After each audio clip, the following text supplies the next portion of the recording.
Today's episode of Necronomipod is brought to you by Beardology. There are a lot of imitators out there, but there's only one place I buy my beard oil. Beardology beard oil nourishes your skin and won't leave you with that greasy feel. With over 17 cents available in their extensive product line, I trust my beard to Beardology. You can find Beardology at beardology.co. Use code NECRO15 to receive 15% off your purchase.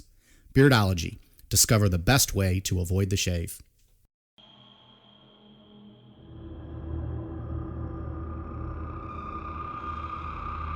Abusive mom, tough childhood, loner. Stop me if you've heard this one before. Like every other serial killer we've discussed, Jerry Brudos had a rough childhood that led to a criminal way of life. At a young age, Jerry became fascinated with women's shoes, which led to him stealing high heels and then underwear at any opportunity he had. Jerry was also into cross-dressing. He was also into killing. Throughout the late 1960s, Jerry would go on one of the most bizarre killing sprees we've yet to cover. His fascination wasn't so much in killing itself, it was in having a human sex doll to use at his disposal. Once he would have a victim, he would dress their corpse up in his stolen shoes and underwear. He would take pictures, and then he would dispose of their bodies. It wasn't until his arrogant attitude towards these crimes got the better of him did police find their killer. I'm Mike. I'm Ian. And I'm Dave. If you think it takes a madman to chop off a woman's foot and store it in the freezer, stick around. As they say, if the shoe fits. This is Necronomipod. And it's a precipitating stress or an event. And I've been into the penitentiaries throughout the United States and abroad, and it's always a mother thing with them. It's always more so than the father. It's a mother thing where they may love their mother, but they hate her at the same time. And that is something that will trigger that event, or it could be something coupled with that. They lose a job. There's other personal conflicts in their life. So then they decide, aha, I'm going out. But it always begins with fueled by fantasy. Fantasy starts it, but the fantasy through pornography, through their own drawings, it may not satisfy them. So they have to finally go out and do their thing and see if that will appease them, satisfy their urges. So I think you pretty much covered it in the intro there. You gave us a whole summary of this story. A 3XL opening monologue. I got winded there reading that thing. I was like, Jesus Christ, I should have proofread this before we got started here today. So that's the episode. I hope you guys enjoyed Jerry Brudos. Yeah. We're on Twitter, Instagram, Facebook, YouTube. Do any shout-outs? No, I'm not going to worry about shout-outs. Yeah, so sorry about that, Ian. I upstaged you a little bit there with that long-ass intro. That's all right. I just think I teased people a little bit. Yeah. Yeah. Gave them blue balls, and now we're going to make them finish. What was that last week? The demon of blue balls that Michael Taylor got? Oh, he for sure had blue balls. Wow. Yeah. Marie? She was an attractive girl. We posted that picture of her. She's cute. Yeah, finish him, Marie. You wouldn't have ate his wife or ripped his wife's face off if you just finished him. Well, she would have, but she couldn't tell if he was 31 or 89. She wasn't quite sure. A lot of good humor last week. That was a fun episode. Made me hungry. We might for not some have Arby's when I listened to it back. We might not have any listeners right now after last week's show derailed. I think everybody enjoyed it. I think they loved it. I hope they came back. One of my favorites. So, fresh new topic. This one maybe not quite as fun. Yeah. But a little bit. Yeah, this guy, Jerry Brudos, is interesting. He's like a case study on escalation. We'll see how from an early age that he just slowly progresses to eventually killing someone. And then too, the term serial killer wasn't even around when he was caught. Yeah. This was all new. Pre-serial killer age. Yeah. And people have requested this too, right? So people know who this guy is. I believe someone did. We have a lot. We have quite a few of listeners in like the Pacific Northwest, and quite a few of them have hit us up and requested some of their serial killers. They want their own Hometown Heroes edition. So right. Why are there so many up there? For those of you up there in the Washington, Oregon, Northern California, even Vancouver area, this is your Hometown Hero episode. Here you go. Yeah. Yep. But so when did the serial killer term, when did that come to be?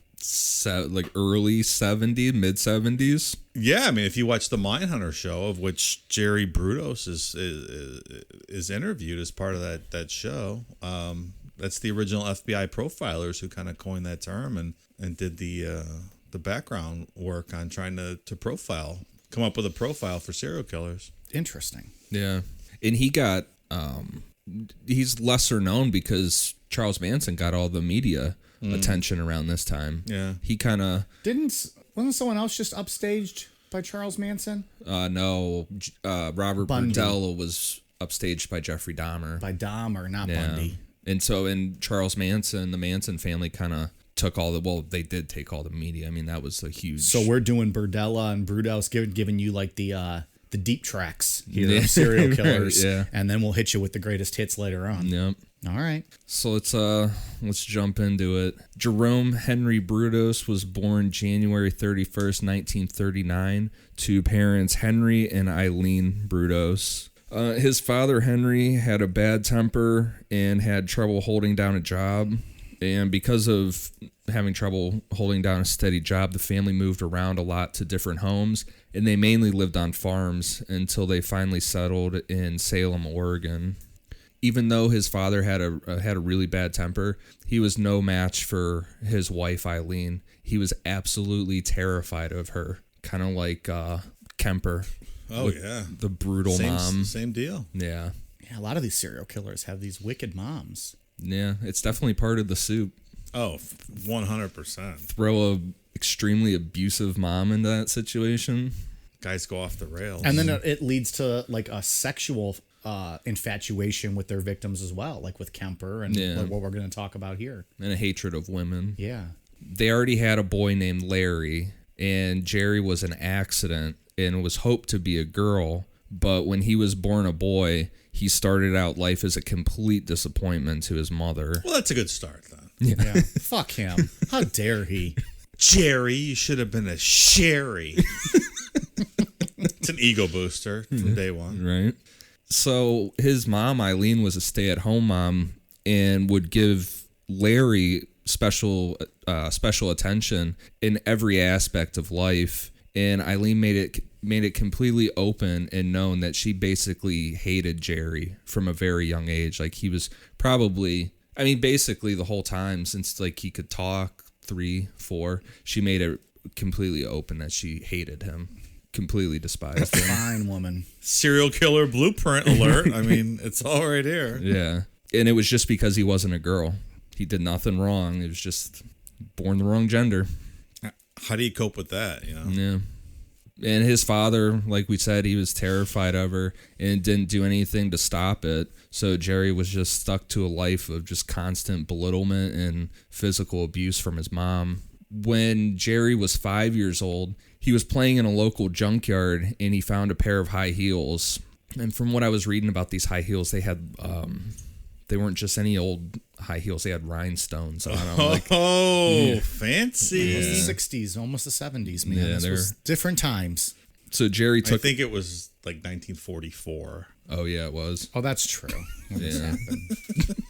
Because he was just a He young was chap. 5. Yeah. Okay. So Jerry took him home and he put him on in front of his mom, in front of his mother, just trying to be funny, you know, just being a silly kid, you know, nothing. Yeah, like a 5-year-old. Right. Yeah.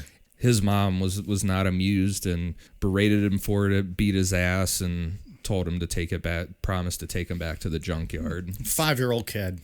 Yeah, nice. that's what he deserves. Yeah.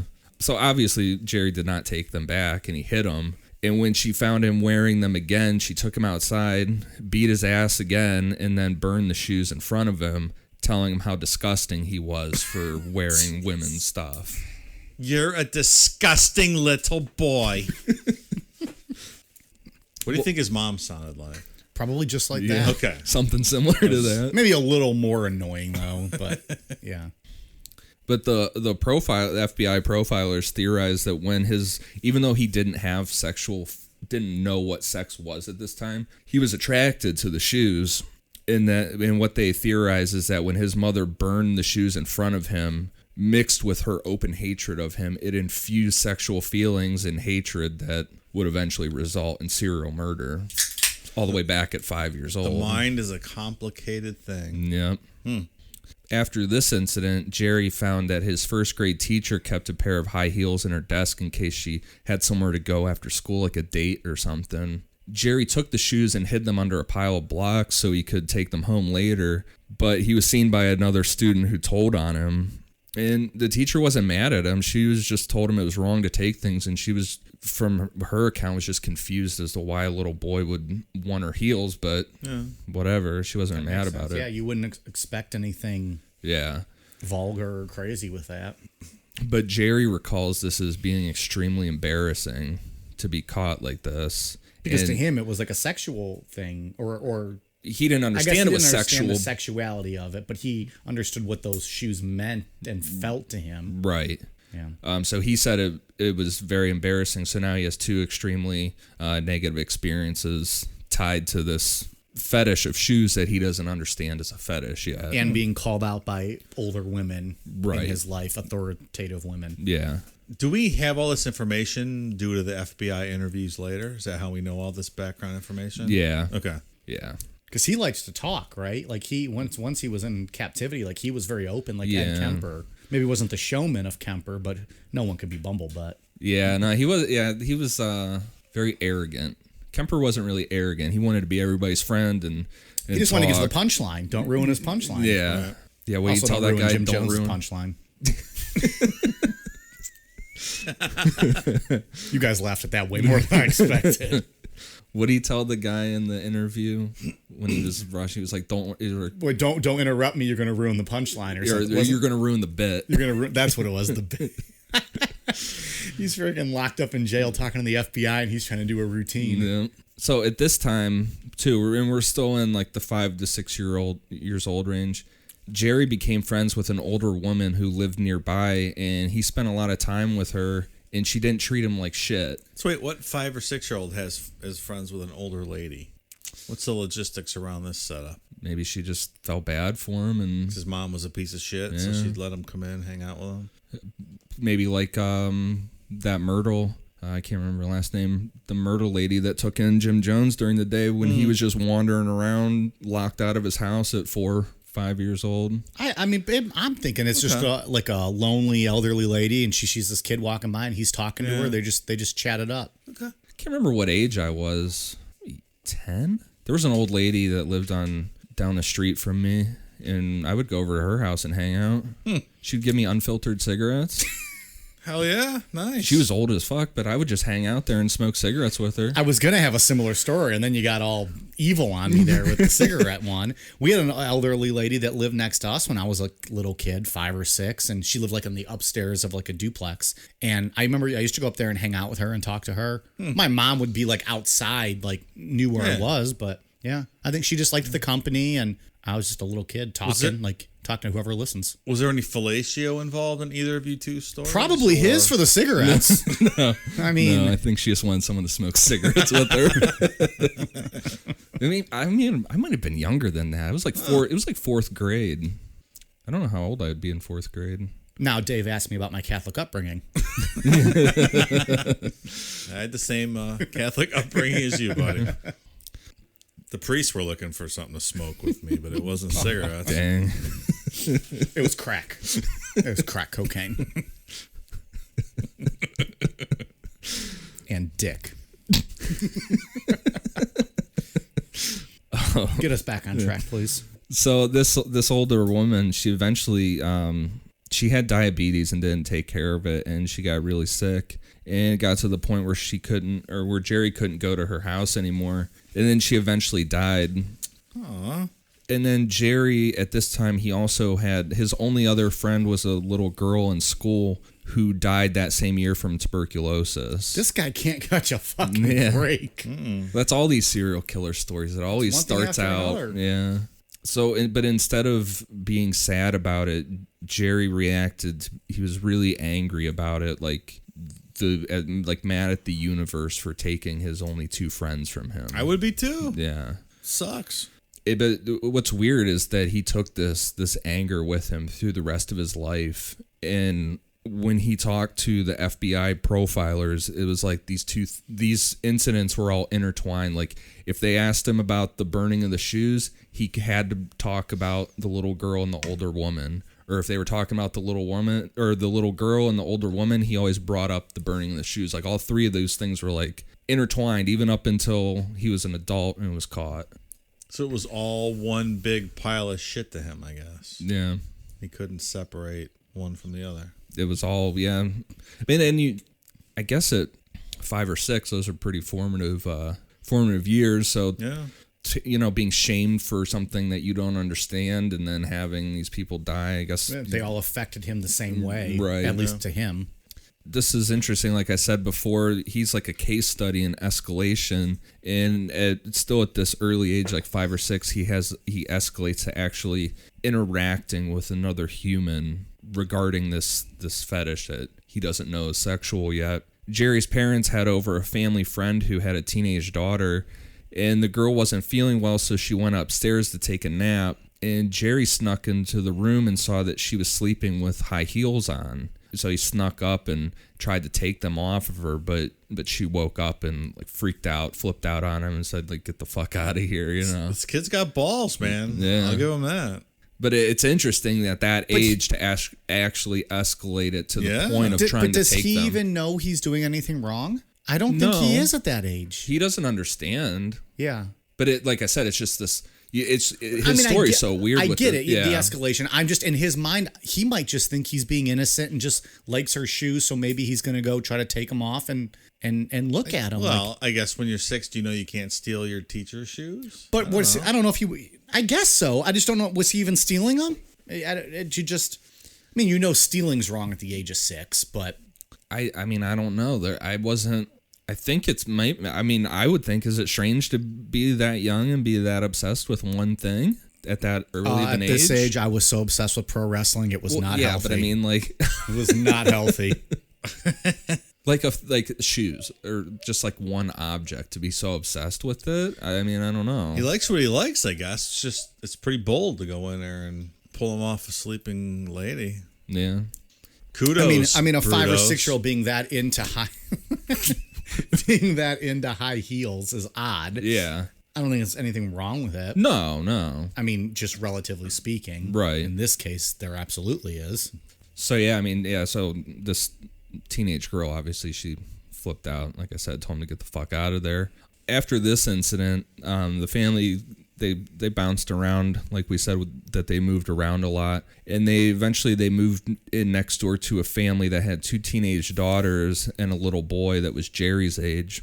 Jerry and this boy would sneak into the girls' rooms and go through their stuff, trying on their clothes and whatever. And this was Jerry's first experience with cross-dressing, which would become a lifelong obsession, just like the high heels. There wasn't anything... I mean, maybe at the time he thought it was like cute and funny or something, but... Right. He had just as much of an obsession with women's clothing as he did with the heels at a very young age. Well, so did this other kid, apparently. Well, yeah, and this other kid probably is more the innocent one, like just thinking it's funny or goofy, let's wear their clothes. But for him, it was obviously much deeper. And little boys are strange sometimes. Yeah. I don't disagree. Well, I don't think I've ever cross-dressed, though. I don't think that was ever anything. Like, I don't remember ever being into putting on heels or anything like that. I don't think so. No, not that I can remember. I remember hanging out with a kid when I was around that age. I don't know, probably 8, 9, 10. I remember him letting his dog lick his cock. That was a little strange. That's traumatic. Damn. That's like straight out of Bukowski. Like, what are you doing, dude? That's very strange. Yeah, it's a little strange. Okay, I'm gonna head home now, I think. Yeah. And lose my phone number. My home phone, motherfucker. Well, when Jerry was talking about this stuff later on after he got caught, he said he didn't, at this age, like we were said a couple times, he didn't have sexual feelings. He just said at this time all he knew is it just made him feel really good. Yeah, he doesn't know better. Yeah. Like he said, like rubbing the clothing together, like the fabric rubbing together, just made him feel really good. Wow. It's wild. Yeah. Things you form in your mind at that age. Yeah. Yeah. And then when he was talking back on this stuff, Jerry said that he never masturbated as a child, but instead had constant wet dreams. And when his mother found the stains on the sheets, she would force Jerry to wash them by hand while berating him the whole time, fueling this even more, this idea of shame and hatred of women. And this caused Jerry to start fantasize about killing his mother. I bet, yeah. Just like Ed Kemper used to fantasize about that from a early. I think Kemper was like, what, anybody 9? would be in that same mindset if you're being humiliated and berated that badly. Yeah. Well, yeah, I think Kemper was like 8 or 9 when he was sitting down in the basement being locked down there thinking about killing his mom. So in this, yeah, and I mean, he's continues to take this turn. Still at a really young age, we're probably still like in the 8, 9, 10 range. Jerry dug a tunnel near his house and started to fantasize about keeping women in there. Once he actually got a woman into this tunnel, all he fantasized about was hearing them scream to get out. This time, too, he also started to break into homes and steal women's shoes and underwear. So he's escalating, man. Yeah, he's escalating. Still young. I mean, he's still like in his like 7, 8, 9 at this point. Yeah. Wow. Breaking into houses? Well, and that's the thing, too, is like he still doesn't really have a concept of sex. So when he gets a woman into this tunnel, he's not thinking, well, I just want to, he doesn't know what to do with them other than he just wants to hear him scream, which is fucking crazy. Oh, boy. So no surprise, as Jerry got into his teen years, he was very socially awkward, and he was not the most attractive kid in the world. He had a lot of acne and was kind of overweight, whatever, just wasn't the most great looking dude in the world. Like every other teenage boy, he wanted to get physical with a girl or at least see a girl naked. So Jerry had his first escalation into a crime involving another person. This may be one of the greatest stories I've ever heard. This is something else here. Well, it's not as good as when his wife calls him fat, but we'll get to that because that's my favorite part of this story. So Jerry snuck into the house of a teenage girl and stole her underwear. Was it a thong? Dave, it's the 40s. There was no thongs back then. Yeah, you're right. The next day, he went to her house and told her that he was an undercover police officer and had been put in charge of finding a local thief who was stealing women's underwear. Look here, see? I'm looking for the panty bandit, see? Jerry told her to come to his house to discuss the matter, and and Jerry made sure that when he did this, that no one would be home at his house. When this girl knocked on the door, Jerry called her upstairs. And when she got into the room, Jerry jumped out of the closet with a mask on, holding a knife at her, and ordered her to take off all of her clothes. What kind of mask? I would an Ed Gein skin mask? I imagine just like pantyhose or something, He then took a bunch of pictures of her and ran out of the room. And then as the girl was going downstairs to leave, Jerry comes running back in the front door without the mask on and faking this whole heavy breathing thing, and told the girl that someone with a mask on had locked him in the back barn. It must have been the one to assault her. But think about how fucking scary that is. And that that's the same person. You know what I mean? Like, yes. She knows damn well that that's the same guy. I'm sure he didn't even bother this. to change his clothes. No. Like, still out in like a red flannel shirt and jeans, but just no mask. I would say it's ridiculous, but it worked, though. It's kind of... Don't say genius. Don't say genius. I don't know what to say about this. The girl never reported the incident, and she was scared that Jerry would take it a step further and actually hurt her. Can you imagine doing that? No. Oh, this guy locked me in the barn. Guy with a mask on. Locked me in the barn. He's huffing and puffing because he had to run out there, wardrobe change, run back in. Stupid.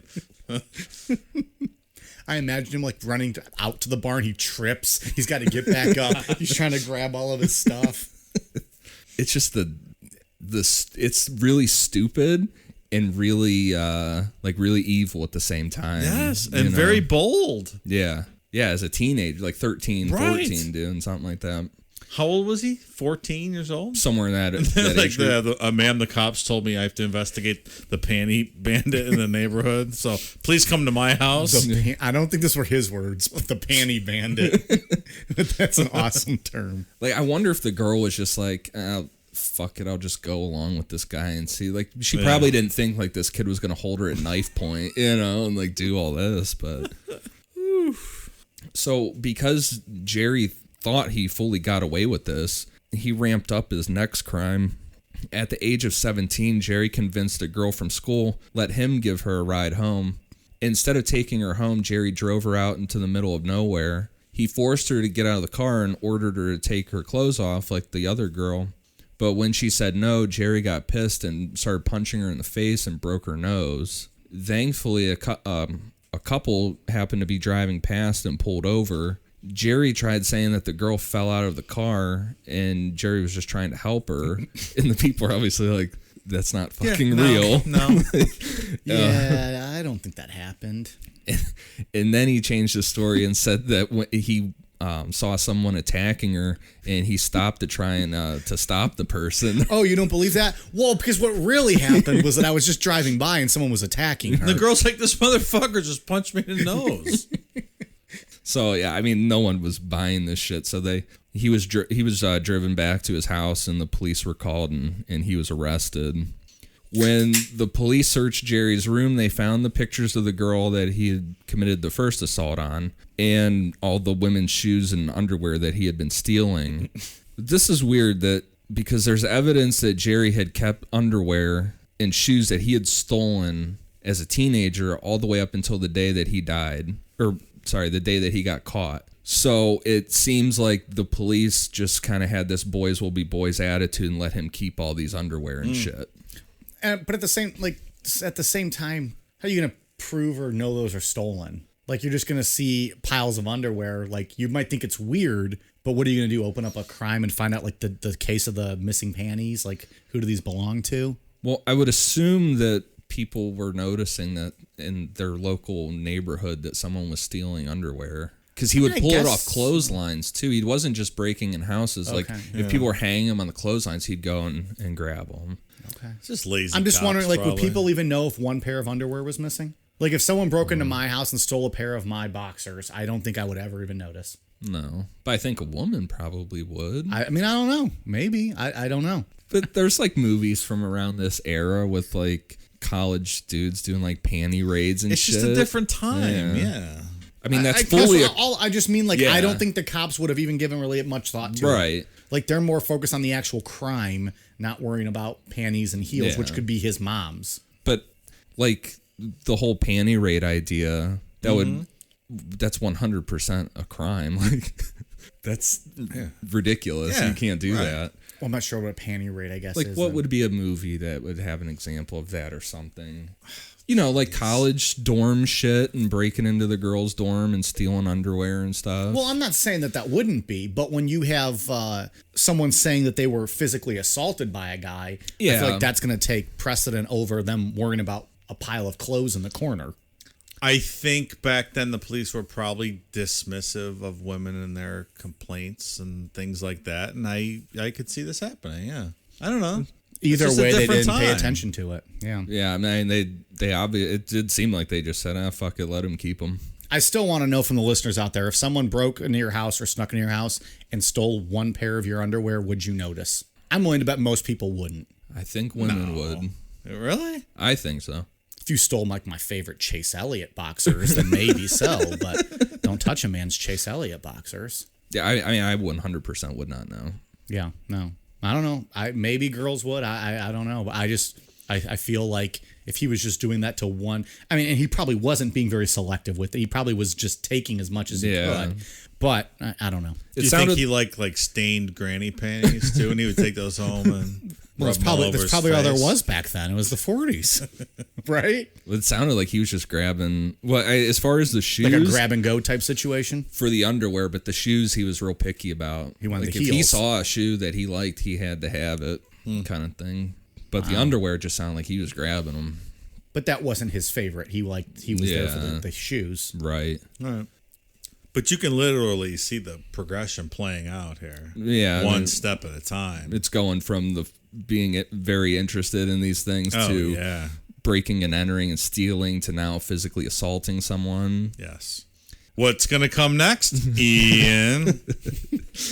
Well, I've already told you in the summary, so. Right, yeah, we already cleared it all up. So Jerry was charged with the first assault on the girl where he tried to do that whole fake out thing as the fake undercover cop. And he was sent to the Oregon State Hospital for a psychiatric evaluation. They determined that he was just suffering from depression along with, quote, questionable judgment. Oh, did they need a PhD to make that assessment? Questionable judgment? And even though Jerry had abducted and assaulted two teenage girls at this point, he was only required to stay in the mental hospital for 8 months. And they even let him go to his normal high school during the day and just spend nights at the hospital. Which might actually be a worse punishment. Can you imagine going to high school and everyone knows that when you leave, you're going to a mental hospital? Well, no one even knew he existed. This whole thing was just completely forgotten. He was an absolute non-entity in high school. When he got caught, his public defender was someone that sat right next to him in homeroom and didn't even fucking know who he was or remember who he was at all. So, I mean, that's interesting. He was just a non-person. So, Wow, spoiler alert, he gets caught. Jeez. I already gave that away at the intro, so. Remember, it was his arrogant attitude. Yeah. So after high school, Jerry tried to attend college because he was really good with electronics, but he was just lazy and failed out. And at 20, he joined the Army. And once he was in the Army, he started to claim that a Korean woman was breaking into his sleeping area every night, trying to seduce him. Sounds like a Korean horror film. Well, he would try and fight her off, but she wouldn't stop. She would just keep coming back. And Jerry was confused why none of his other bunkmates weren't seeing this woman. What the fuck is this about? I don't know. Why was he fighting her off? Guy couldn't get laid to save his life. Now he's fighting off Korean women? I don't know if he's having really weird dreams or what the hell's happening here. But Jerry went to the higher ups and told them what was going on. And after 7 months, he was discharged from the Army for, quote, bizarre obsessions. But this is getting right around the time of where we're ramping up Vietnam, right? Well, somewhere in there. What, 20? 59? Well, how old is he here? A little early for Vietnam. He was only 20. Well, Korea War, though. The Korean War. Well, that was 50 to 52. Yeah, isn't that not when we're at? Where are we at here? This is probably 59. He was born in 39. He's 20. Oh, yeah, I think so we're past that. Okay. Because I was going to say, I mean, it seemed like at this time or around, the way it would be later, that the Army wanted whoever they could get, and then they just kicked this asshole out. Was he stationed in Korea? I mean, he very likely could have been. Yeah. But, yeah, so he was only in for 7 months, and they kicked his ass out. That's a weird, very strange story. Yeah. And I don't know what it's all about. If it's this dream thing he was having. Or was it the barracks cleaning woman or something? Or if he was just making it up to get out of the Army. True. Yeah, that's what my first thought was. He just wanted out. Jerry moved back into his parents' home, and he stayed in his brother Larry's home, or his brother Larry's room, while he was at college.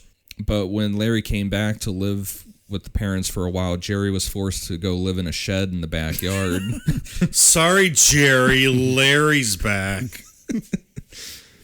Jerry covered up all the windows in the shed and started to build this weird underwear shoe shrine thing where he would Little do they know that shed was the best thing that ever happened to him, because now he had his own little personal space. Yeah. And no one went back there. No one gave a fuck about him. Yeah, they don't care. So he's just back there in a completely dark shed with all these underwear and shoes nailed up on the wall. This guy's ego is just like a punching bag. Yeah. Oh, the son we did want's home, so you're going to be staying in the backyard. The son we didn't want. A lot of these guys are forced into really humiliating situations, Yeah. A lot of them.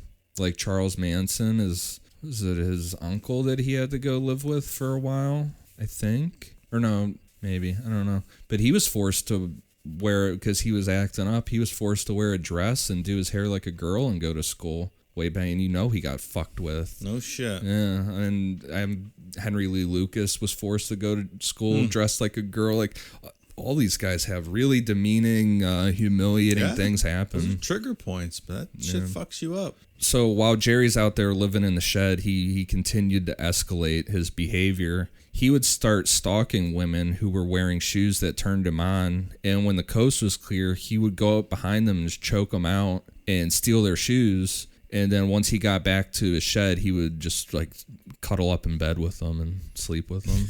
This is a bold motherfucker, man. Broad daylight. Jeez. He should have been a wrestler. It was a good wrestling gimmick. Well, he's great. He'd be a luchador with the mask on. Yeah. He could have like a dual identity thing going on. All kinds of possibilities. So while Jerry was doing most of this whole shoe shit and the underwear shrine thing in the shed at night, during the day he got a job as an engineer at a local radio station. Jerry still couldn't bring himself to actually be able to speak to a woman until one of his friends at the radio station introduced him to a 17-year-old named Darcy Meltzer. So was he on the air, the radio station? No, he was just like an engineer doing like the electronic stuff. I thought maybe he had his own show. No. He's like Stiletto Jerry. Stiletto Jerry coming at you with some Rolling Stones in the morning. Can't always get what you want. And I want to fuck dead girls, baby. How many times do you think he played These Boots Were Made for Walking? Over and over and over.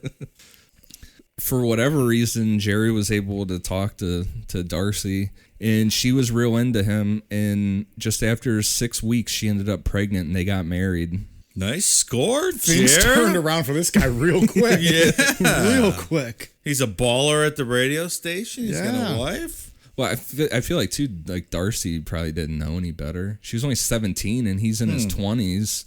So He's got a job. She's like, oh, he's successful. She doesn't know how much of a fucking weirdo he is. So I watched a couple documentaries on Jerry this week, and some of them name his wife as her name being Ralphine. Have you seen this? No. And I'm wondering if it's because she ultimately changed her name later. Maybe. Yeah. Several sources have her named Ralph. It's a very strange name. Yeah, Ralphine. Ralphine. I couldn't weird. figure out any reasoning behind it. I would assume she probably changed her name. Yeah. Most people do. Or he didn't get remarried, did he? No. No. Richard Ramirez's wife wasn't around yet to come to prison to marry him. Right. But yeah, it didn't mention anything. It just the whole story named her as Ralphine. Ralphine. Very strange. Nothing comes up. Searching it. It was a very quick Google search, but still. Yeah, she probably changed her name just like BTK's whole family changed their names and that must shit. Be it, yeah. At first, things were all right. They were, it's kind of they were happy with each other. But Jerry required that they were both to be always naked in the house, which Darcy seemed to go along with and be cool with. Awesome rule. I'm okay with that. But so Jerry started to take it a little further and wanted to take pictures of Darcy, which she was fine with. It was just her posing with naked while she's wearing high heels, stuff like that. But then Jerry started to ask her to pose naked while she's riding their daughter's tricycle. and then he takes it to a real creepy level with having her wear pantyhose on her head so her face would be all distorted. Ooh, that's different. So he thought his wife was a butterface. I think it's... He's like, I really just want to see your feet and the heels. Yeah. And you could just go ahead and cover up that face. The tricycle also sit thing, on our daughter's tricycle. Yeah, that's strange. That's really weird because he didn't show like tendencies towards children, did he? No.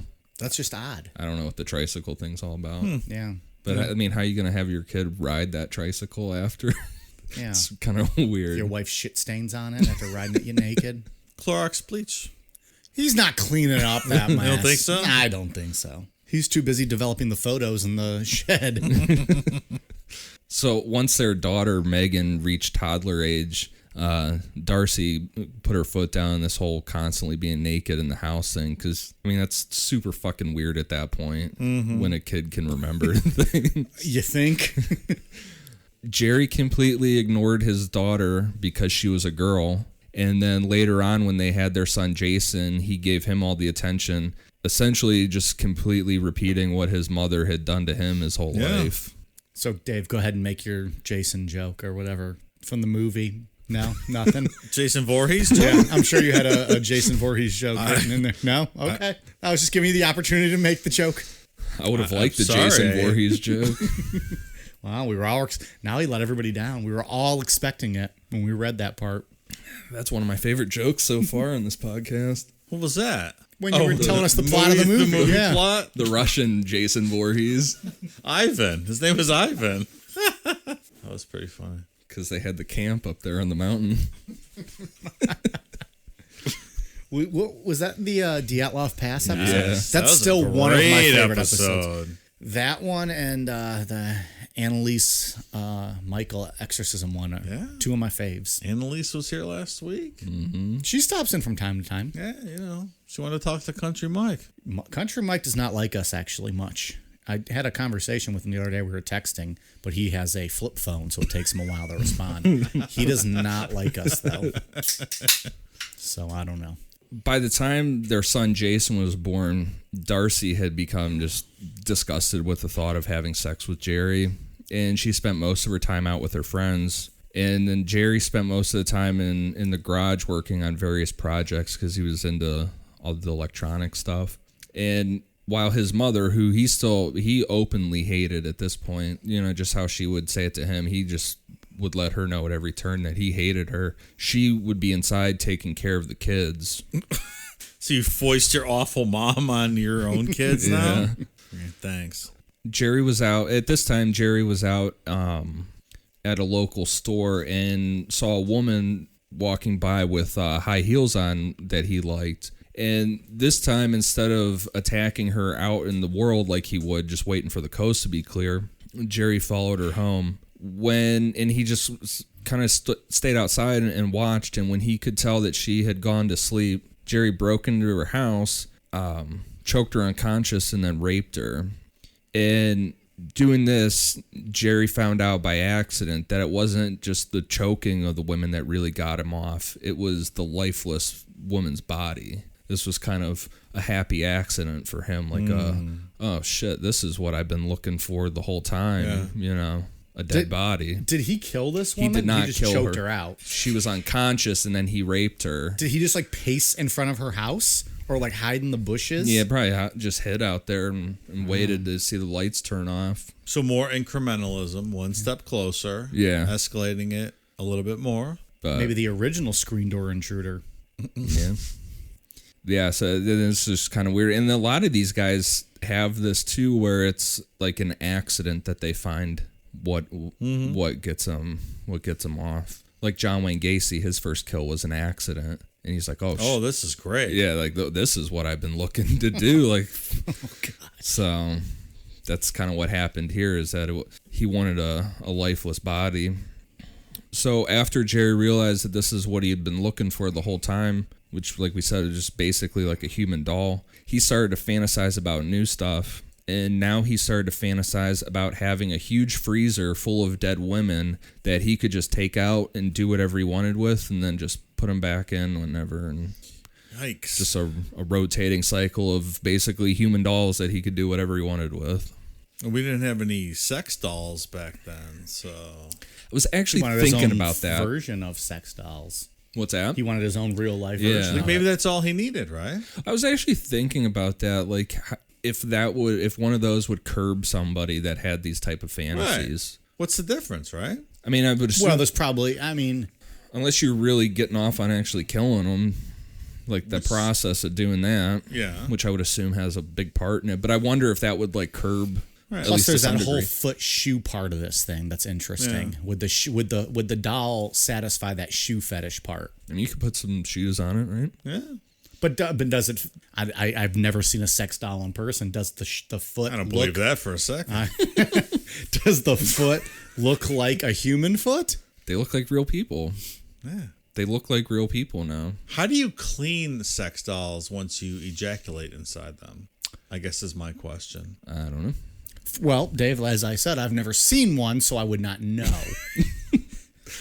Methinks he does Is it not protest just too much. Is it not just a blow up balloon? Like that's what I just saw what the fuck they were. No, they're called. What are they called?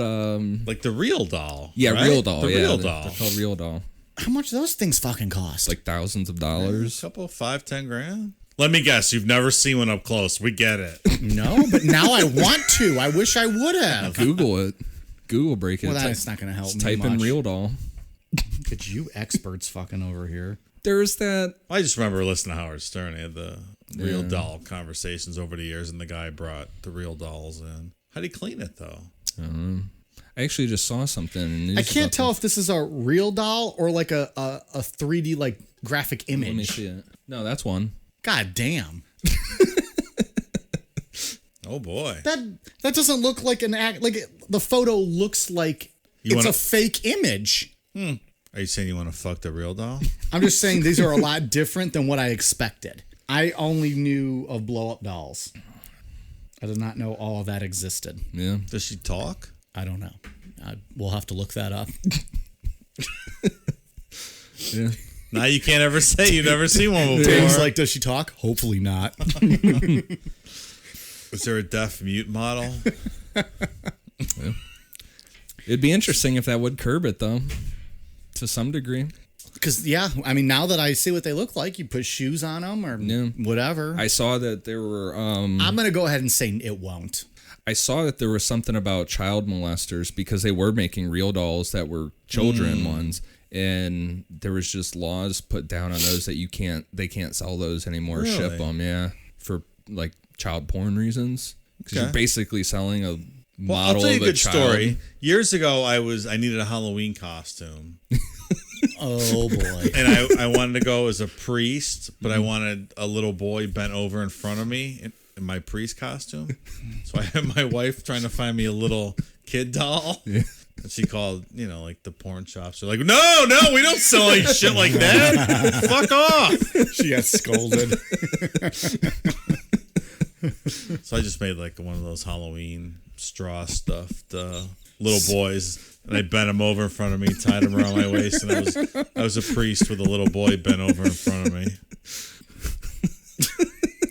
We'll be right back. We like to drink beer, a lot of it. After a long night of drinking and talking crime and conspiracies, there's nothing that wakes us up and gets us ready to start the day better than Just Brew coffee. With a great selection of roast levels to choose from, you're guaranteed to find one that suits your style.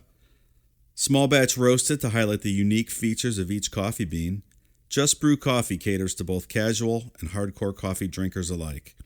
Since 2010, Just Brew Coffee has worked tirelessly to perfect the roasting process and technique, which has resulted in seriously delicious, always flavorful, and never bitter tasting coffee. If you're already drinking JBC, raise your mug. If you're not, raise your standards. Check them out in social media and remember, they roast, you just brew. Check out their new online store at youjustbrew.com and up your coffee game today. Use code NECRO15 to receive 15% off your order of 2 pounds or more. On January 26, 1968, 19-year-old Linda Slauson showed up in Jerry's neighborhood to sell encyclopedias. Jerry saw her going door to door while she was outside in the front yard, and he waved her over. What it sounded like was that she had an appointment with someone in that neighborhood and couldn't read the address that was written, so she was confused walking around, and then Jerry waved her over. When she started talking, he acted like he knew exactly, like, oh yeah, I'm the guy that was supposed to buy the encyclopedias. That played right into his hands. Yeah. Would you ever let your daughter sell anything door to door ever? Different times, but no. No. But it was different times. Yeah. I mean, I couldn't put myself in that situation, but of course not. No, at least not with me present. Well, this girl was 19. I don't know. It would still make me nervous as Well, shit. yeah. Yeah. But at this time, no one even knew what a serial killer was. Because it wasn't invented yet. Yeah. But still, I mean, violent crime levels were a lot higher back then than they are now. Yeah. Even if people didn't have a Yeah, but label. you said it earlier. They didn't care about women back then. Your exact words. Well, Those are not your exact words. You said police did not put as much stock in what women said and did not take it as seriously. I completely stand by that statement. I'm not disputing that. I'm just trying to start shit. I'm a feminist, ladies. Don't hate on me.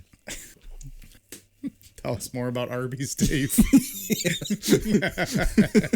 Women like to joke about vaginas as much as I do. Doesn't make me not a feminist. He's not lying. Jerry told her to come into his basement to talk about the details on buying the encyclopedias from her because his mother was watching the kids in the house and they were taking a nap, so he didn't want to wake up the kids. Yeah, my checkbook. It's in the basement. Yeah, it's in the basement. What the fuck? Once they were in the basement, Jerry came up behind her and hit her as hard as he could in the back of the head with a 2x4, and then he killed her by strangling her. And this is crazy because this is his first kill. This is his first kill, and it's crazy because it's a complete opportunity. He wasn't prepared for this at all, and was bold enough to do it while his mother and his kids were. And anyone could have seen this girl going into his house. Right. There's zero thought put into it. It was just impulse. This. Right. Yeah. But I mean, it is. I mean, he's in the basement. His mother's in the house. This is his first kill. Yeah, and like I said, it's complete opportunity. He was not prepared for this at all.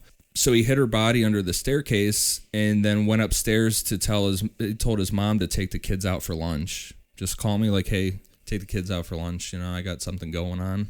Like, how can you suppress the adrenaline? Again, I know we always talk about this, but trying to put yourself in that situation. Like, you just murdered someone in the basement. How do you suppress what I assume is the adrenaline level and go and calmly talk to your mother about taking your kids out for lunch? Right. It's just unbelievable. I think part of it, and we'll see later with Jerry, is that like getting one over on somebody is part of the whole process. You know what I mean? Like being able to do that and then walk in and no one know what you just did. He likes that. Is part of the thrill of and the maybe whole, that goes to that arrogance too. This is the early stages of that arrogance. Well, they don't know what I did, and yeah, you know, no one's ever gonna know. They're not gonna figure this out. I did so well at keeping this secret. right. At least this is where that confidence starts to build because they don't catch on to it. Yeah. Well, think about the confidence he's had up until this point to just go out in broad daylight and choke out a woman and steal her shoes. And nothing happened, so he's like, we're gonna take this up a notch. Yeah. And then he broke into the house and raped the unconscious. And again, didn't get caught. Yeah. Well, you know. So after Jerry got his mother out of the house, he heard someone else come into the house because he's down in the basement, so he heard footsteps. And it was Jerry's friend Ned who had a key to the house and stopped by to see if Jerry wanted to hang out. Ned Flanders. Howdy, neighbor. This is Ned showing up. Come on, fucking Ned. Could there be a worse time for you just to show up? Also, even if you have a key to someone's house, who just shows up and uses it? It's a great point. Yeah. To actually unlock the door. Like, I'm just going to come in. over unannounced to your house, just open the door and come in and be like, hey, you want to hang out? I mean, if you just walked You're in like, the house. motherfucker, text me first. Back then, you would have been like, call me. Yeah. You know, whatever those rolly phones were back then. A rotary phone? Did you say the rolly phone? Well, right. I knew they were called rotary phones, but I was saying the rolly, the little gimmick that you did to dial. I don't know, Dave. Those were before my time. I was not alive for those phones. My grandma had one when I was little. I remember it. Yeah. I remember calling. Well, of course she was before. I had when I was little too, Ian. He had one of those phones that was against the wall where you had to hold a little thing to your ear and talk. You can't dial out. People just call you. Like, there's no buttons on it or anything. I don't know how those work. The Garfield 12323. I remember that. Operator, Remember 1-800? give me the police, please. Remember 1-800-COLLECT? Yeah, all that long distance collect calls. It all used to be a big thing, and now it's absolutely not anything. I used to call people from like a payphone with 1-800-COLLECT, and in your message where you tell them who they are, you say everything really quick that you need to say, exactly. and then just hang up, and it goes to them for free. Yeah. Like, hey, I'm stuck at the mall. I need you to come pick me up. Click. Yeah. That's how we fuck the system. You know, this guy's stealing shoes and killing people. Get us back, Ian. Get us back. So Jerry went up and talked to Ned for a bit. Said it was like 5 or 10 minutes. And then Jerry, this is a really wild excuse. He told Ned that he was down in the basement making nitroglycerin and had to get back to it and focus on what he was doing. I'm wondering if that's like a normal thing for Ned to hear, like, oh yeah, just Jerry's making nitroglycerin down in the basement. Well, I'm gonna get the fuck out of the house before it blows up. Oh, well, I'll let you go. I'm gonna go back home, see Barb, but let me know if you want to get together for dinner. Bye, Jerry. Bye, Ned. Nitroglycerin. So when Ned left, Jerry went back down and brought out Linda's body, and he said too about this that it wasn't adrenaline running, like he wasn't like freaked out or anything. He said he almost just felt excited, like to get back to playing with a toy or something. You know, like if you buy something, you're like, oh fuck, I want to go home and try that out. That's what he said. Like his feeling was like, I just want to get back down there and play with this body. Yeah. So he stripped her naked and then dressed her up in a bra and underwear from his stolen underwear collection. And because this was just a complete crime of opportunity, Jerry didn't have a camera to take pictures of her. So instead, he sawed off one of her feet and kept it in the freezer. And then every once in a while, he would bring out her foot and put some of his favorite shoes on it. Man, do you think she ever got cold feet? Damn. Wow.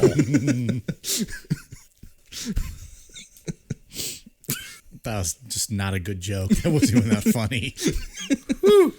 So Jerry took her. You guys like feet? I like feet.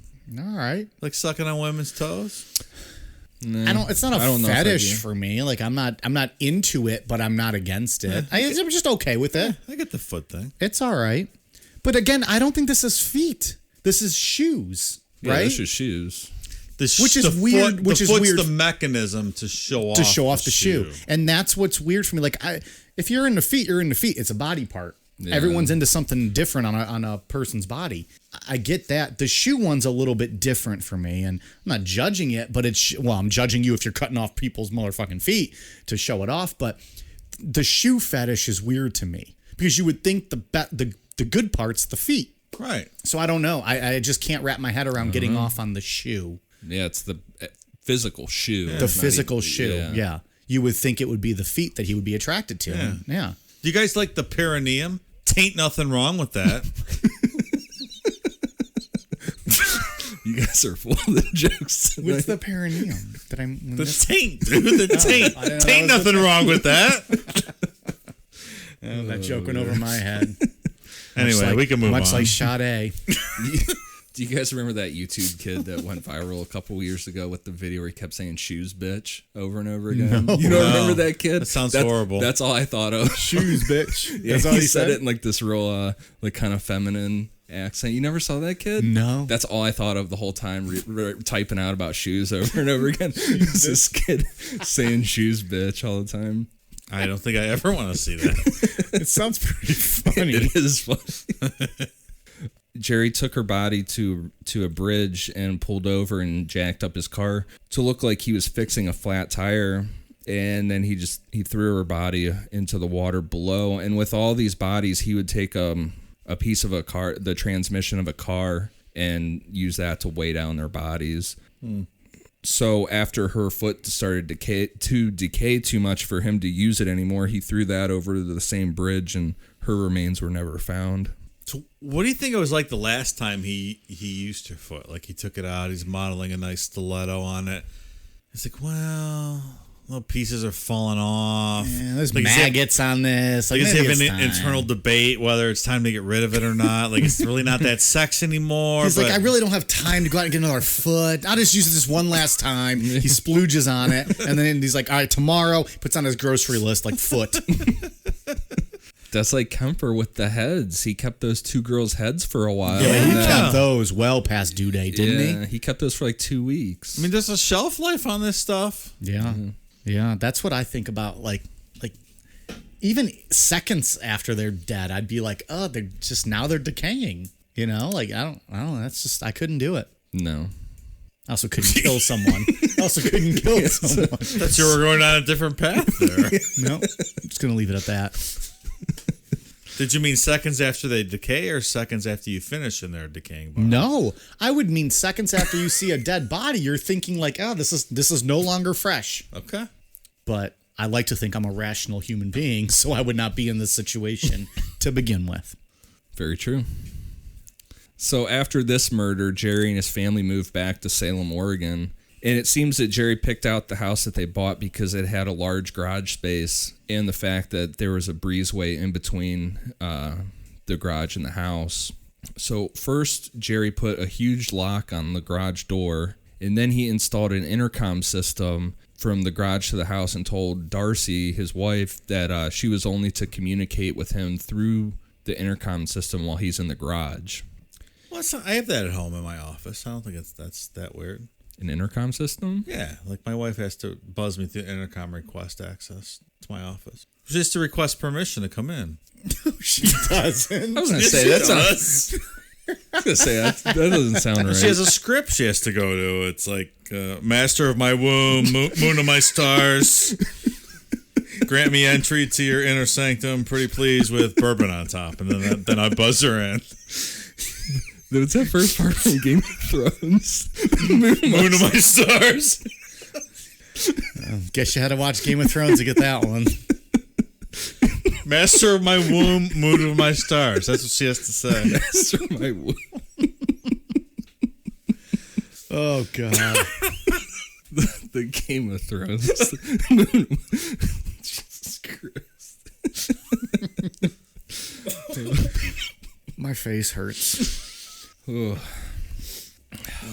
All I'm saying is I can relate. So Jerry's excuse for this whole intercom thing was that he set up a dark room to develop pictures, but Jerry was never taking any pictures to develop, so strangely Darcy just went along with this and didn't question any of it. Jerry also kept Darcy out of the attic by telling her that there were a bunch of rats up there, and that's where he kept his collection of women's underwear and shoes. But that's weird too, because when you think like Darcy be like, hey, why don't we get the rats out of the attic? Like, why don't we fix that? It's weird. We'll see throughout this that she just kind of turns a blind eye to everything. Yeah. Well, and I'm wondering if it's part like back in an era where like the man of the house is the man of the house. And if he's saying like, this section, this is what it is, don't worry about it. And she's just like, all right, I'm just not worrying about it. She's afraid to question him at all. Yeah, like he's just saying that's what he says. So I'm going to focus on the kids and we're just going to listen to whatever dad says. Yeah. Look here, see, I'm the man, you're the wife. You don't go up in the attic, see? You don't go in the garage. You call before you come home. He's shaking a rolled up newspaper at her. He's got his sleeves rolled up. You have sex with me on Tuesdays and Thursdays, 9 p.m. That's it, see?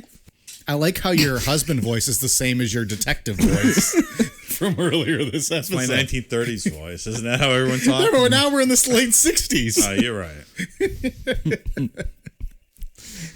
Detective Dave is also 1960s misogynistic Dave. Ain't no dame's gonna make decisions in this household, see? So Jerry then even started to tell Darcy that when she was out with her friends that she had to call before she came home. And this goes to what you were just saying, because he would always joke with her every time she called, because she was kind of like, what the fuck, like, why do you always want, and he would always say, I have to kick the blonde out first before you get home. That's not suspicious at all, this guy. Yeah. That's like an Ed Gein type joke. Yeah, he's got the bits there. Yeah. Oh, she's hanging in the shed. Yeah. I killed her.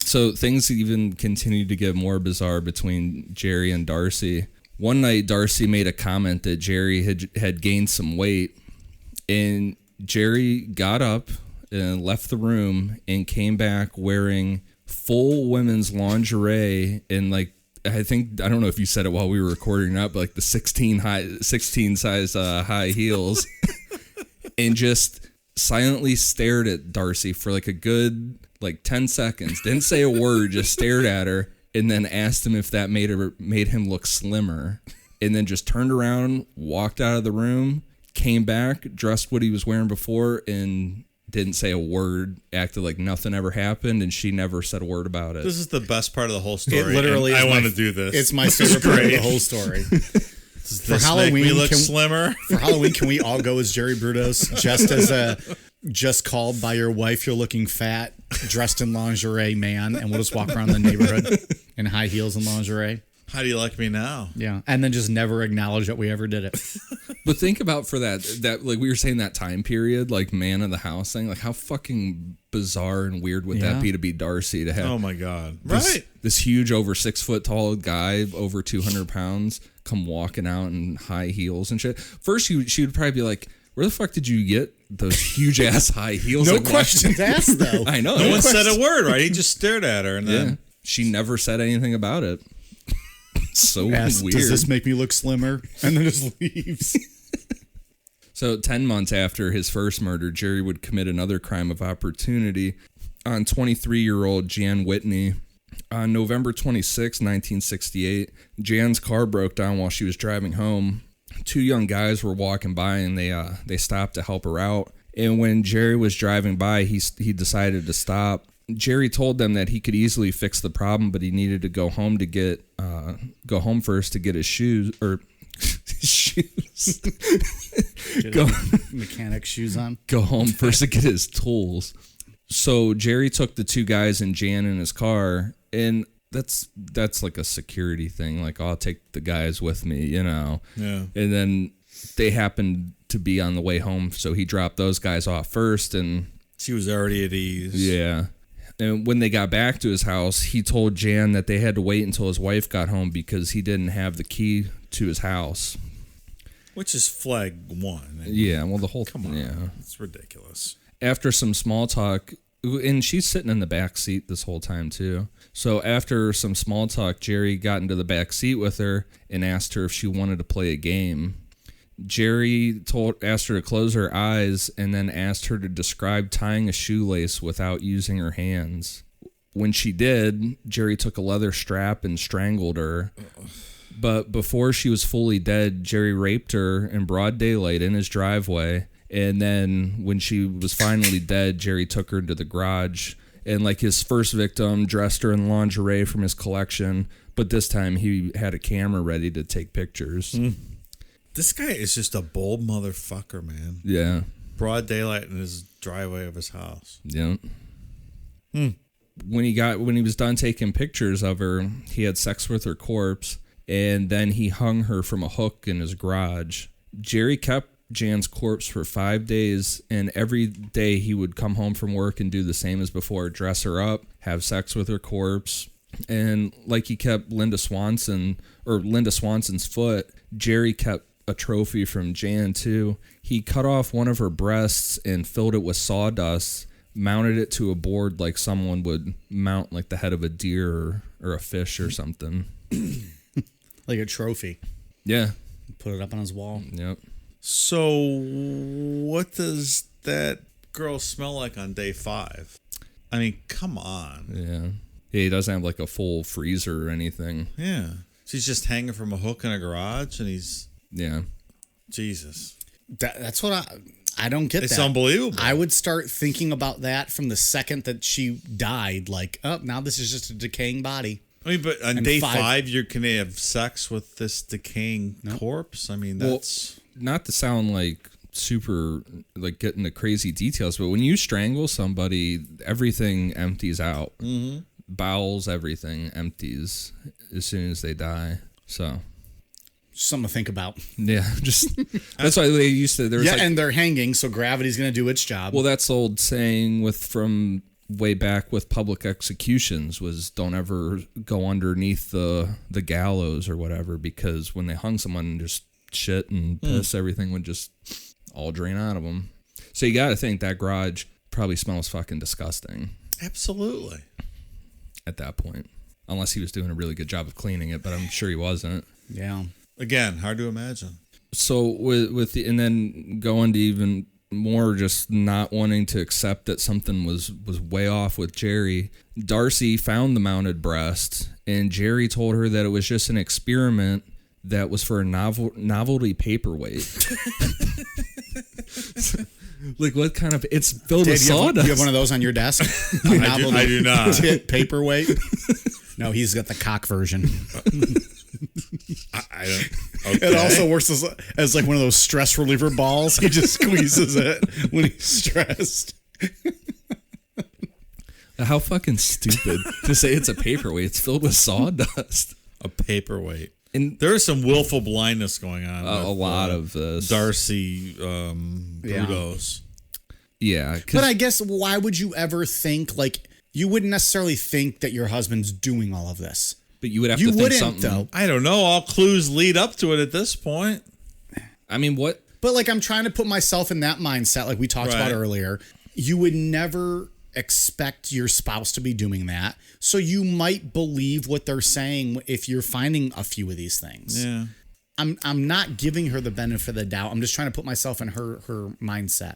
And again, like we said, she's a woman in the late 60s where he's the man of the house, and it's a time where when he says what he says goes. I suppose that's a big Maybe part of she's it. just trying to keep the peace and keep their kids safe, and that's all she's worried about. And he's not bothering them, so what does she care? It's just I try to picture what. I mean, I don't think that he probably took really great measures to preserve this mounted breast. So I'm wondering what it looks like to make you be like, oh yeah, that is a novel. You can't say it's a paperweight. I mean, it's mounted to a board. That's not what a fucking paperweight is. Number one. Well, who are you to fucking dictate what a paperweight is? This fucking beer can right here could be a paperweight if I say it is. You put it on top of paper, paper doesn't blow away. It's a paperweight. All right, fair enough. It's a stretch, man. But to be Yes, like because that's the stretch of this whole story tonight. That's the stretch. it's just very strange. Jerry continued with this whole being bold thing, and he left Jan's body hanging from the hook in the garage while his family went out of town for a weekend to visit family that was living out of town for Thanksgiving. Wait, this is after the 5 days? No, yeah, this is after. Yeah. We're at 5 plus a long weekend? Yeah, so he had sex with their corpse.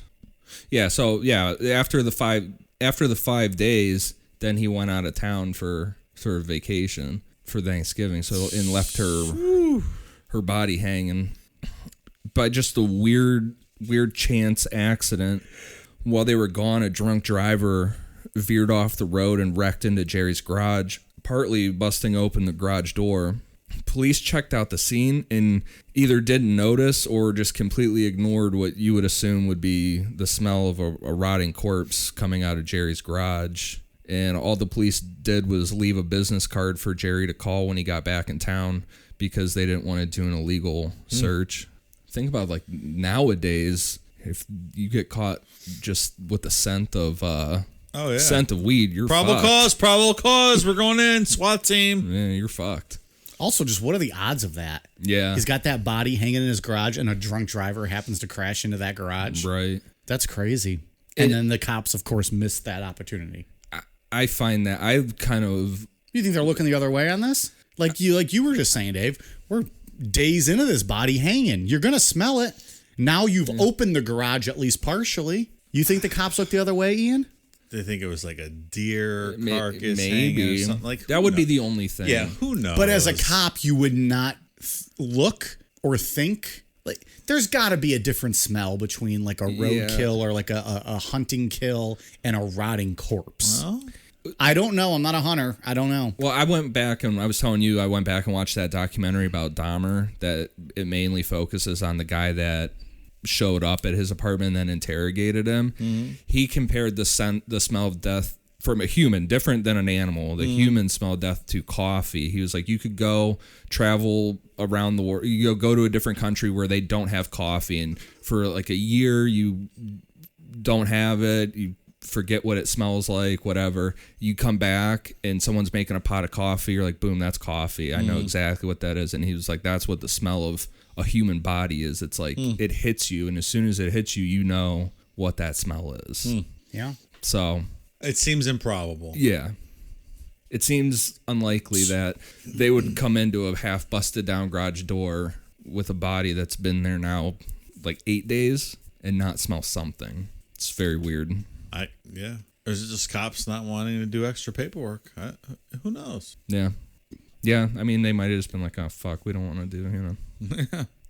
So when Jerry got back in town, even to be just like further with this arrogance and being bold with things, instead of getting rid of Jan's body before he called the police, he wrapped her in plastic and took her out to their water pump shed out back and then called the police. So he's calling the police willingly to come over while he still has this body with him. After the police left, Jerry went and dumped Jan's body in the same river that he had with Linda Swanson's, and her remains were never found. But this time, he took the pictures again, but Darcy ended up finding these pictures.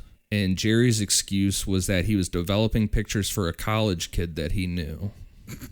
And now this is where I'm starting to look at Darcy like, come the fuck on. Exactly. This guy wasn't even like a photographer. No. Like, not at all. He's not known for taking pictures. So. Well, the first thing is he said that this is for a dark room, but he doesn't take pictures. Right. But. What does that even mean? Like, now at that point, she maybe was like, okay, he's getting into pictures. Well, she probably hasn't noticed him taking any photos. Now he's developing photos for someone. For some college kid. Why are you hanging out with college kids? Right. And you could say that Darcy might have not noticed that these girls were dead in the pictures. They're still odd. You could say it, but you can't get around the fact that the pictures are taken in the exact same fucking room that she's standing in. Well, but maybe she found the pictures in the garage? Yes. She was out in the garage for something. She wasn't supposed to be in there, though. Yeah. But she's breaking rules, though. Well, so who's the criminal here? Is this the upskirt picture where he's in the mirror taking the picture? No. Okay. No. So she found these in the garage. Supposedly these are pictures that... Because for all we know, she never saw the inside of that garage. Yeah. Because homeboy locked that shit up real quick. Supposedly these were pictures that were, according to her, you couldn't tell if they were dead or just posing. Which I find that a little hard to believe. Right. But the fact that it's like, oh, I'm looking at these pictures, these are from some college kid, but they're in the same room that I'm fucking standing in right now. Like, that makes no sense. So that brings us to March 27th, 1969. 23-year-old Karen Sprinkler planned on meeting her mother for lunch and then spend the rest of the day shopping with her. Just as she was about to walk into the store, Jerry popped out and blocked the doorway, pointing a gun at her. He told her that if she just did what he said, that he wouldn't hurt her, so she followed him to his car and got in. Once he got back to his house, at gunpoint, he forced her to strip and model for photographs. Then he put a noose around her neck and slowly pulled it back until her feet weren't touching the floor, and Jerry just left her there to die while he went inside to eat lunch and watch TV. Savage. Yeah. Yeah, that one's brutal. There's a pic of her that they found at his house, too. Yeah. Of her hanging? Just her modeling. Just a really kind of bizarre picture. Yeah. That's right. We'll put that one out there because she's still alive. So it's not as bad as a corpse photo, but... Yeah, it's pretty bad, creepy ass photo. Yeah, it's a terrible way to die. Yeah. Again, Jerry did the whole mounting the breast thing, but this time, since it looked better than the first one that he attempted or that he made, he hung it above the mantle inside the house now for everyone to see. Darcy still just... It's getting comical at this point. Yeah. Like his latest kill, he puts up like the mounted picture and... Everyone just sees it. No big deal. Yep. And so Jerry drove her body out to a different bridge, this time, and threw her over with the whole the car transmission piece to weigh her down. So, and I know we're gonna touch on this in a little bit, but at what point is his wife become an accomplice? She's seeing sign after sign after sign. I think we're gonna touch on that in a little bit, right? Yeah. Well, we are briefly, but okay, I'll save it. In my opinion, she already is. I mean, she saw these. She saw these photographs. You see now 2 mounted breasts that clearly aren't paperweights because they're not heavy. They're not heavy. This guy's fucking passionate about paperweights. I'm just saying. like all serial killers, the time between offenses was getting shorter and shorter. And less than a month after murdering Karen Sprinkler, Jerry would try to abduct 24-year-old Sharon Wood in a parking garage. Sharon was walking to her car on the way to meet her husband to discuss their divorce proceedings. As she was walking, she felt a tap on her shoulder and turned around to see Jerry pointing a gun at her. He tried the whole "just come with me and I won't hurt you" thing, but Sharon screamed as loud as she could and fought back. Jerry put his hand over her mouth to try and stop her from screaming, but she bit down and wouldn't let go. And with his other hand, Jerry grabbed the back of her hair and slammed her to the ground. As they're sitting on the ground fighting, a car came driving by and Jerry got up and ran away. Good for her. You don't get in the car. I mean, once you're in the car, you're dead. So Yeah. good for her for fighting back. And I picture her being in a very bad mood, having to go to discuss divorce proceedings, yeah. and she's like, fuck Probably this. pissed off. Yeah. She's hating men. Like, she Yeah. wants to punch somebody. Bad timing for our buddy. If that ever happens to you, ladies, put your thumb in the corner of the guy's eye and scoop out their eyeball. and then kick him in the dick. Well, and there's witnesses from this too that said that they saw a very large woman wearing a dress and stuff. So you could assume Jerry was out there wearing women's clothes No at this shit. time. So he probably Wow. he probably rolled up on her, cross-dressing and stuff, and she's already in a bad mood with this divorce thing. She's probably like, motherfucker, like, get the fuck away from me. So with this one being unsuccessful, the next day Jerry tried to kidnap 15-year-old Gloria Smith, and this one failed as well. Because, I mean, he's doing these in broad daylight. You know what I mean? Like, these are really... Not thought out, not planned. no. We've talked about this before, but I bet it's interesting to have, these survivors of these attacks, later when all this comes out and, I survived Jerry Brudos trying to kill me kind of thing. Yeah. So it was the girl that Ted Bundy tried to kill and testified against and stuff. But it must be wild to be a survivor of these attempted, killings. Yeah, especially to see how close, Yeah. how close you got to... That's right. To being like that. Then we go to April 23rd, 1969. Jerry found 22-year-old Linda Sally walking in a mall parking lot after buying some gifts for her boyfriend's birthday. Jerry flashed a fake police badge and told her that there had been a lot of shoplifting going on at the mall and that she fit the description of the person responsible. So Jerry said, get in my car, come with me. Oh, my God. When he got her back to the garage, and she didn't say anything this whole time. She just went along with it. And when he got her back to the garage and tied her up, he then just went inside to eat dinner and left her out there. When he got back into the garage, he found that Linda had gotten out of the ropes, but instead of trying to escape, she was just sitting there waiting. She didn't try to get out of this situation at all. That seems odd. Yeah. So there's a thing called that psychologists, they call it frozen fright. And it's basically when someone in a really stressful situation like this just completely shuts down. Yeah. But how do you manage to get out of the ropes and the tied up, Yeah. and then you're frozen? Well, she didn't say anything in the whole ride home. According to Jerry, she just... Again, this is his description. This is of his the description. Events, though, so. Yeah. But that she didn't say a word or didn't try to fight or do anything. So what are you saying, Dave? Are you not putting much stock in that she got out of the ropes? I don't know. I don't know if it's 100% accurate. Yeah. How are you ever going to know? That's just odd that you would be able to get out of the ropes and then not just finish it by running out the door or breaking a window or Right. doing whatever the fuck you could. He might just be telling tales. Who knows? Yeah. But there is a thing that where Frozen fear. Right, where someone just in a situation like that completely just shuts down and doesn't... And that's what would be weird, because they didn't just shut down here. She got out of the ropes. Right. And then shut down. So that's interesting. So Jerry tied her up again, and then, like before, put the noose around her neck and slowly choked her to death. So, and it was, like the pulley on a garage door, like the chain thing, like that's what it was. Like, it would just slowly ratchet up till, and then after she was finally dead, he took her down and had sex with her corpse. This time, Jerry took this to a whole weird after death ritual because he was first cut off the one girl's foot, then he made mounted the two breasts, but this time he put hypodermic needles into both sides of Linda's rib cage and then connected them to a battery and started to shock her body. And he said that he wanted to see if he could make her corpse, quote, jump like a frog in a skillet. That's a direct quote from him. This guy's an electrician. Yeah. What kind of bullshit is this?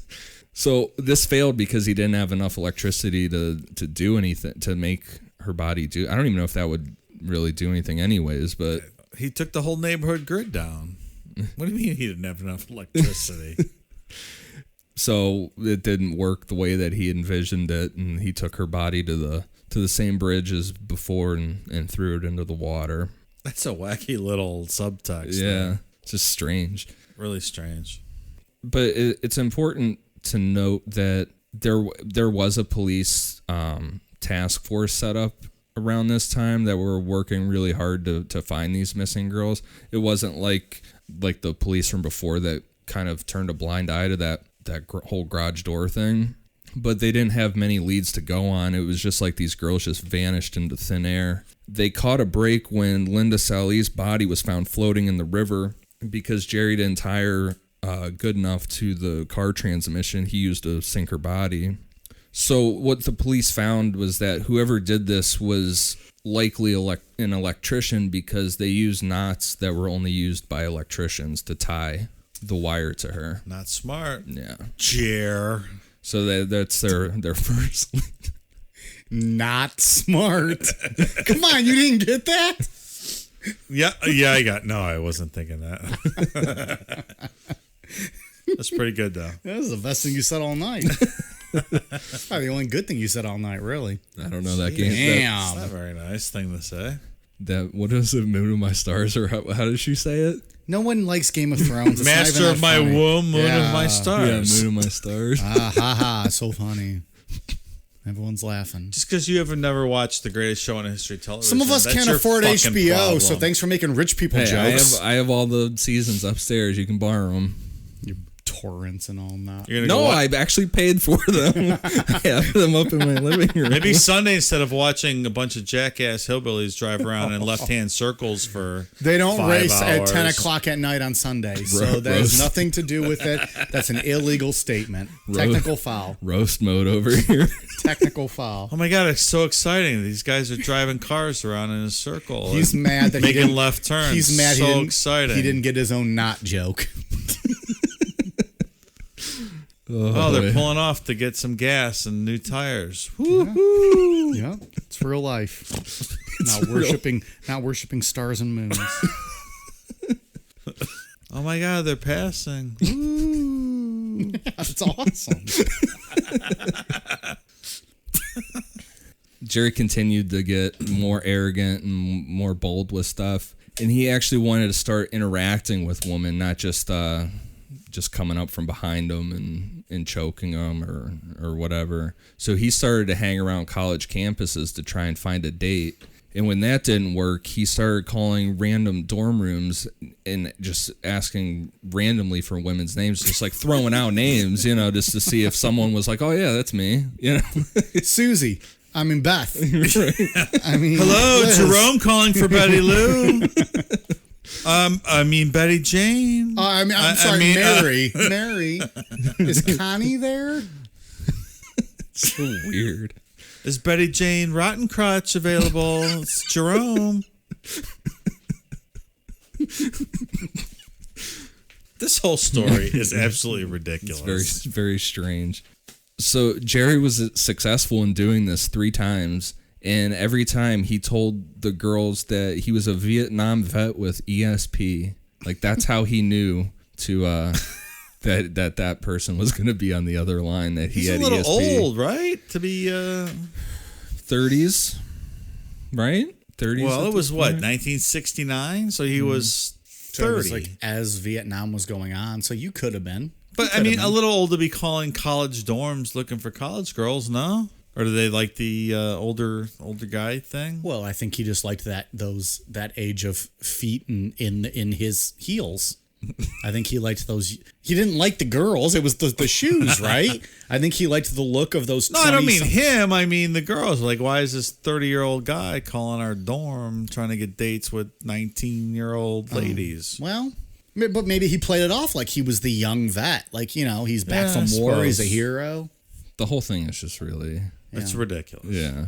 And Jerry was actually successful getting a few dates this way. And when he got out with these girls, he would start doing this whole thing where he would, because it was like common knowledge at this point that girls in this age range had gone missing. So he would bring it up and then hypothetically start talking like, well, if I was the guy that killed these girls, I would do this. Like just being a complete smart fucking creep. It's a good way to put girls at ease on your first date. Sure. Well, I think he was getting off on this whole like talking about what he did without people knowing it was him that did it, Mm-hmm. So during one of these dates, Jerry talked about sexual assault that had to do with one of the victims, and it creeped the girl out enough that she went home and immediately called the police. This guy has zero game. Was his goal to get laid or to kill them? I mean, I think it's a mixture of potentially kill him and then brag up what he's done without people knowing that it was him that actually did it, Because he's a talker. He loves to talk about himself and what he did. Yep. The police had evidence when they found Linda Sally's body that she had been sexually assaulted, but they kept that out of the newspapers. So when this girl calls in, she's like, yeah, this guy's talking about hypothetically, like if he did it or whatever, and then brings up this sexual assault. They're like, they had a suspect then at that point. So Homeboy got himself in trouble. Yeah.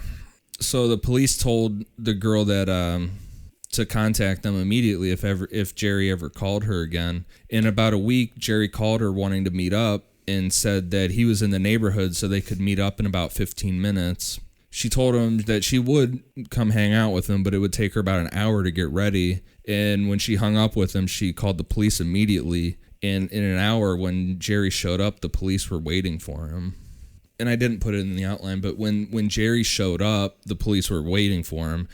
They approached him and they were like, oh, what are you doing? Whatever. And he was like, oh, I'm just trying to kill time here, in the lobby, whatever. He lied to them. He didn't say like, oh, I'm meeting this girl. He was, said he was doing something else. So right off the bat, he lied and they knew damn well that why he was there, So, but Jerry just being Jerry, he gave the police his home address, told them where he worked.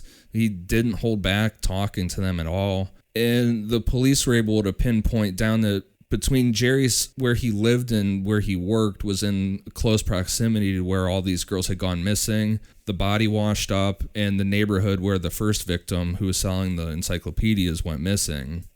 And later on, after more serial killers would get caught and stuff and the FBI would profile, it's generally like these guys work in just like a small circle radius of where they live. It always tends to be like this circle pattern around where they live, and Jerry's stuff fit this bill. But at this point, all of this evidence is circumstantial. There's nothing concrete to go on with this. Right. But being like the most extreme level of arrogance yet, Jerry allowed the police to search his garage, and there they found wire tied in the same knots as the ones that were tied to Linda Sally. And while Jerry was talking it up with one of the police officers, another one slipped a piece of that wire into his pocket. The police were also suspicious of how much nylon rope was in the garage, and Jerry actually suggested that the police take a piece of it with them, and he cut it off himself and gave it to them. I don't know. That's a great idea. So is his thought just like, if I play it cool, they're just going to not think anything of it? I think it's the arrogance aspect of it. Like, look how smart I am, and I'm getting this over on everybody. Okay. Or does he want to get caught? Maybe. Why is providing evidence, should that be viewed as being smart? Like I could get away with anything at this point? Well, like my thought was like, oh, take whatever you need. I'm clearly innocent. Like you can check everything. It's no big deal. That was my thought. Yeah, but clearly You're they're gonna going more check it, arrogance. though. Like, yeah, take it. You're not going to outsmart me. Yeah. And you're just thinking like he might want to get caught. We got 3 different mindsets here going into the finale. Well, it's like I don't like Ted Bundy. I can't remember if it was one of the police officers or someone who interviewed him, but how smart he was acting, and the whole time the FBI guy's like, "Well, but you're the one sitting in jail, and I'm not, So how smart are you really, Right. I think the smartness is at least somewhat part of it, thinking how slick they are or whatever. But so they were able to match the wire and the rope to what tied down Linda Selly, and then the 15-year-old girl that Jerry tried to abduct a month earlier was able to positively identify him. And so with this, they had enough evidence to arrest him. And just after a few hours in custody, Jerry confessed to everything. He sung like a bird. And it's like, Which goes to your point, Dave. Maybe he wanted to be. Yeah. Well, it was said that he just wanted to talk about it. It wasn't like I feel guilty. He just wanted everybody to know. He had this pent up for so many years. Fucking Darcy wasn't bringing it up to him at the dinner table Yeah. over Salisbury steaks and mashed potatoes or whatever. Like how Kemper played himself out to be like this weird, like sympathetic person, like a hero in all of his stories. Jerry just wanted to make sure everybody knew exactly what he did and how evil of a person he was. Jerry called Darcy from jail and told her about his collection of women's underwear and the photographs and asked her to burn them. She burned some of them, and at the point of turning the blind eye, this is what we were talking earlier. I mean, this is like, and you're an accomplice at this point. You're burning things that he's telling you from jail. Right. The police were able to recover some of the photographs, and in one particular one, Jerry put a mirror under the skirt of one of the victims while she was hanging from the noose, and in the reflection of the mirror was Jerry's face, which is Creepy as fuck. very creepy. Yeah. I haven't been able to find that picture, but they portrayed it on Mindhunter, and it was pretty creepy. Yeah. So with that was enough evidence to put Jerry away for the rest of his life. And the police charged Darcy as an accessory to Jerry's crimes, but she was found not guilty. Why? Jury just found her not guilty. It said they deliberated for 7 hours, I believe. And It's not even that long of a time, I don't think. I saw that in reading more. There's a big part of that case was that one of their neighbors had said they saw her helping Jerry carry a body out of the garage. Oh, really? Yeah. So But even like the burning of the evidence, is That a should big at one. least be something. Yeah. But again, is that coming from his words? yeah. Like, so if it's coming, so we don't know what was said in the trial. Yeah.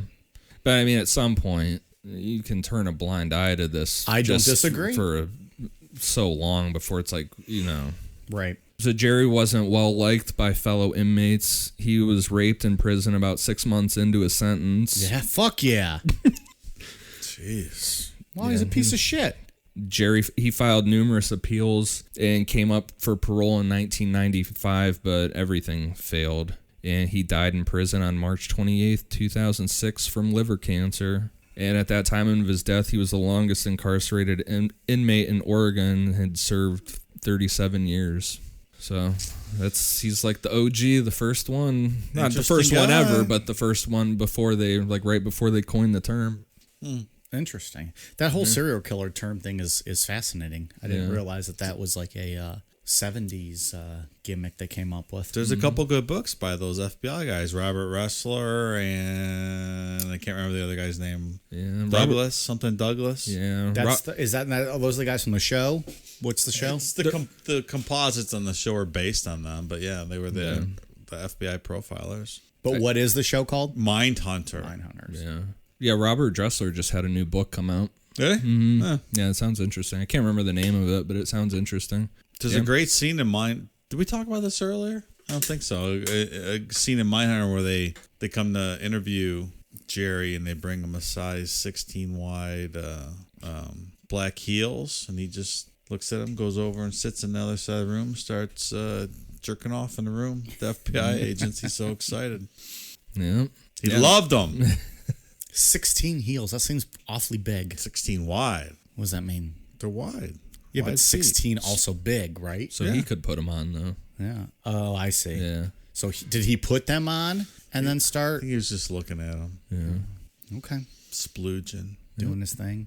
Man, they let him get their Jerking shoe his gherkin. catalogs. Shoe catalogs. Was his porn in prison? We'll talk about that a little bit because we didn't say that. What was he getting in prison? The shoe catalogs. They allowed him to get that, like from fucking J.C. Penney shoe catalogs and Kohl's, and he's just like jerking off these women wearing heels. And Yeah.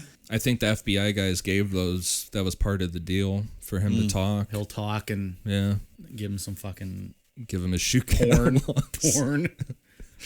Yeah. It's an interesting one. I think it's one of the probably the most laid out escalation of any of these guys. Absolutely. You know. Oh hell yeah! I mean, that was a thorough story. Yeah, Step We by just went step, to- you can watch it happen. Right. I mean, there's most of these guys. You're like, oh yeah, there's you can see a pattern, but this one is just like boom, like 5 years old. This happens, Yeah. and it just What else goes. can I get away with? What else can I get away with? Let me take it up a notch. Yeah. Yeah. What is his name? The Shoe Fetish The Slayer. lust killer and the shoe fetish. The Shoe Fetish Slayer. Yeah. Jerry Brudos, the Shoe Fetish Slayer, the Killer Lust. The killer lust. The killer lust. That's what it says on this picture. Yeah. So I don't know. Well, that was something.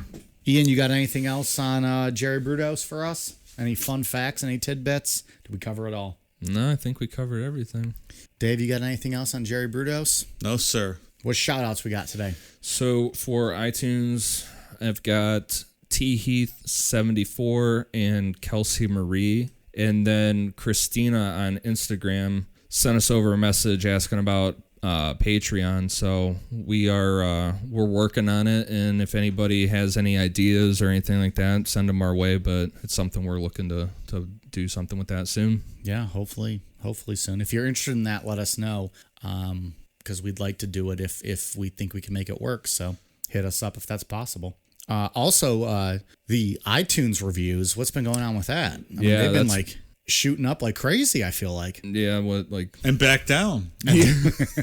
As of today. What's the story on that, Dave? I don't know. It was off the charts. It went up a couple hundred, then it dropped a couple hundred. I'm thinking maybe a technical glitch Okay. at iTunes. I'm not So sure. they might be leaving us reviews. They might not be. I'll take it. Yeah. I'll take it as well. Well, if you haven't yet, get on iTunes, leave us a review. We really appreciate it. Or if you want to create, 500 IDs in your spare time, that would be fantastic. that's fine too. Create some accounts. Leave us a rating, and the reviews are awesome. We fucking love the reviews. When anyone leaves us a good review, we screenshot it and we send it to each other, and we talk about how awesome it is, because it makes our days, how much we appreciate you guys listening to us and getting feedback and what you guys think. That being said, if you don't want to leave a review, or if you already have, shoot us a message on Twitter or Instagram or Facebook, and let us know what you think of the show. Make a request for future topics. Just generally inflate our ego. We love it all. It's fantastic. We really appreciate you guys listening. We've done a couple episodes now. The last few episodes have been listener requests. So we are open to any topic. Typically what happens is we filter them. We send them to Ian. He does his little work because he's the encyclopedia of all things Necronomipod. And then we work it into the schedule. So let us know if you have something you want to request. Twitter, Instagram, Facebook, YouTube, Necronomipod. Hit us up. We love hearing from you guys. And I just wanted to also say I did thoroughly enjoy the 1-star review that we've gotten. The only one that actually left words or a typed out response to that said we sound like three high schoolers on a school bus or something. Yeah. 100% accurate. So We sound like bravo. It was like three school children on the back of the school bus who got one fucking star. Completely agree. So, you know Great. what? Yeah, you know what? It's doing all right for us. So yeah, it made me laugh. Yeah, it made all of us laugh. All right, you guys ready for a cool down beer? Cheers. Yep.